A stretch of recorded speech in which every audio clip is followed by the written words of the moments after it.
You know, if you want to live in an ethno-state, that's disgusting. I will never live there, and I will never materially support you, but I will also respect your right to organize a peaceful community based on whatever dumb standards you want, and I will judge them, but I will not forcibly interfere with that right. So I go to the flip side of the spectrum to make the point. If you're a gun-grabbing socialist who wants to live in a nudist commune in the woods, I'll take my entertainment value from a distance. I hope you have webcams set up, but I'm not going to live there. But if you create a system of socialism that's voluntary, that respects self-ownership, that's not coercive, that doesn't violate these ethical principles, I'm going to respect that you're calling that socialism and say that still fits under my rubric of what capitalism is, because you created a voluntary system that respects ultimate ownership of the means of production. I understand that, but what is it about an ethno-state that you find like disgusting? You think Japan is disgusting, South Korea is disgusting? Well, no. It's the one and only Digo Double G. Okay, so no, it's not so much that it's disgusting, and I don't think those are ethno-states the way I'm defining it. No,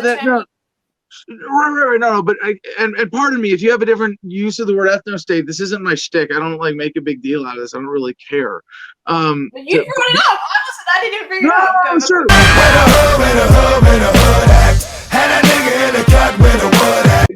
No, but I mean an ethno-state as in like defined by ethnic exclusion.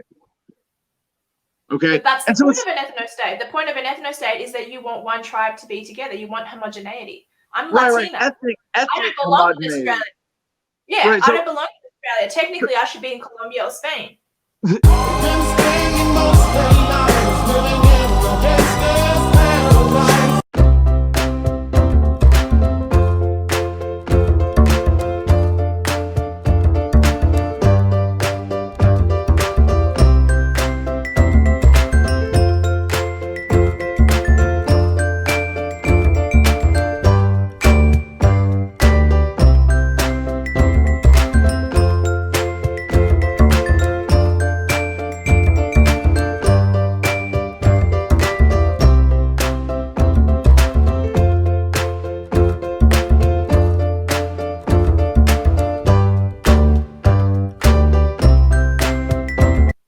Should be. I don't think that really applies, and so maybe disgusting is a bit of an exaggeration. I think there's a lot of disgusting ideas that go along with it, but no, when it's a system of forced exclusion, it's dumb.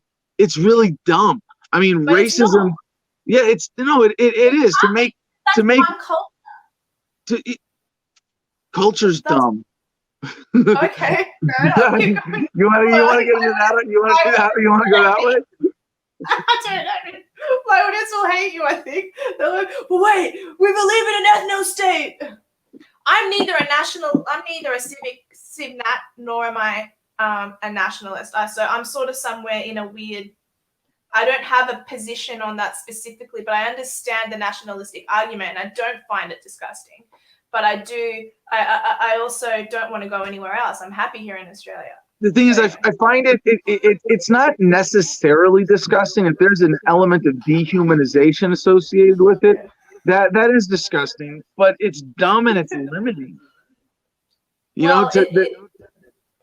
It's limiting if you want to impose yourself onto that land, but you just said you don't. You said that if the Japanese, you didn't use that. I'm saying that the Japanese want to exist as an ethno-state, that's up to them. If Israel wants to exist as an ethno-state, that's up to them. Sweden, Sweden used to be an ethno-state, and now it's full of Muslims and they're getting raped. Like, I think ethno-nationalism on some level makes sense. It's the one and only Digo Double G. On some level. Respond. Well, at some level, when we didn't know who was going to pick the cotton without slavery, it certainly seemed like slavery was the only way.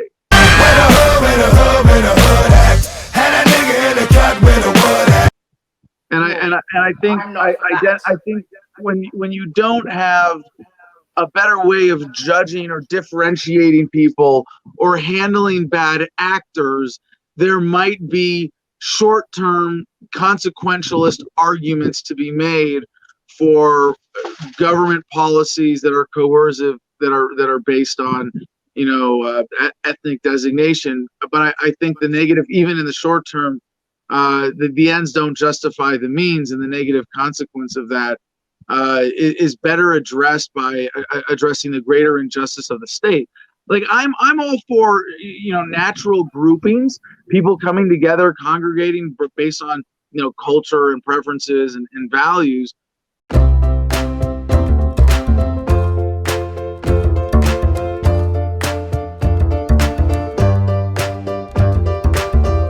It happens naturally, though. Right. No, and to an extent, that's okay, and that grows out of our natural evolutionary state. But part of human development is being able to judge people on deeper levels. And if you right, and if you go back, even just a few hundred years, I mean, really in some places now, but like a few decades in a lot of places in human history, when you didn't have better means of judging and understanding people, you go, okay, well, I can judge you by your skin color, and it's better than nothing. And if that's all you got, that sucks, but that's okay. And we learn better ways of understanding and getting along with people.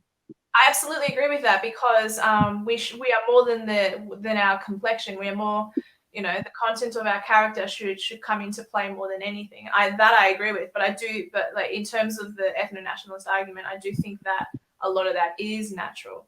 But then of course there are couples that pair up who are not of the same race, and then that's fine. So I want to give some ground on an important point to the people who are raising those kinds of issues, as you are making the case for ethno-statism. I'm being a devil's advocate. I'm a devil's advocate. Okay, sure. I'm not completely for it, so I was just right. I don't find it disgusting or as bad as you do. That's all. So one of the problems with how we look at this issue is a problem with how we look at a lot of issues involving government policy, and when it's government incentivized or forced migration, then you're warping the freedom of association decision-making matrix, so to speak. And if you're creating incentives for people to mix who shouldn't or are going to have consequences or clashes because of government policy, that's different. And I think we can agree that ultimately, I'm a fan of the Bulworth strategy. We just need to keep fucking each other until we all come out the same color. But until we get to that point, there's a natural, that the melting pot of the great human petri dish, I'm half German, half Jewish. Like, how the fuck do you explain that? It's not, the colors aren't very interesting. But yeah, look at you. No, that's and I don't mean to say forget heritage or but that's what you kind of said, that the Incas are gone. No, not the Incas, the Aztecs and the Mayans. This is sad. I don't like that they're gone. I don't want people to keep meshing and create one color. I want the difference of oh my gosh, you drink so much water. I want the differences of the cultures and of the languages. That's why what you said made me sad. I'm like, what are you talking about? Because what makes us different is so special, but you just want to amalgamate it into one big Play-Doh. I don't like that.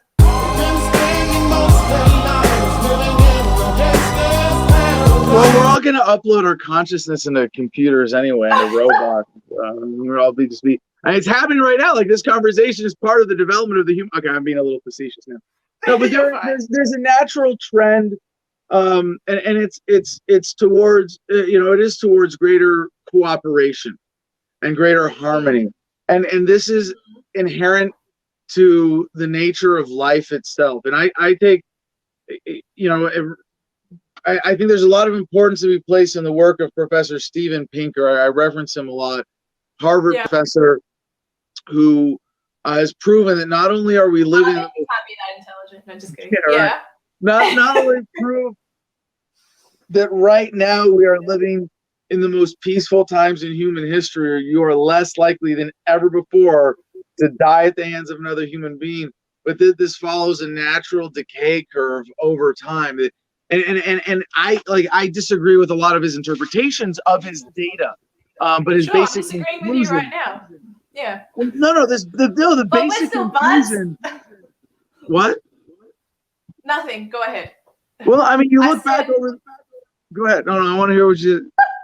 said I'm disagreeing with you right now, but we're still buds. I was just being Oh, silly. Keep going. I thought you said like Crips and Bloods. Like, no, gang violence really does not compare to Genghis Khan. Where That's did what you my learn? people do. What are they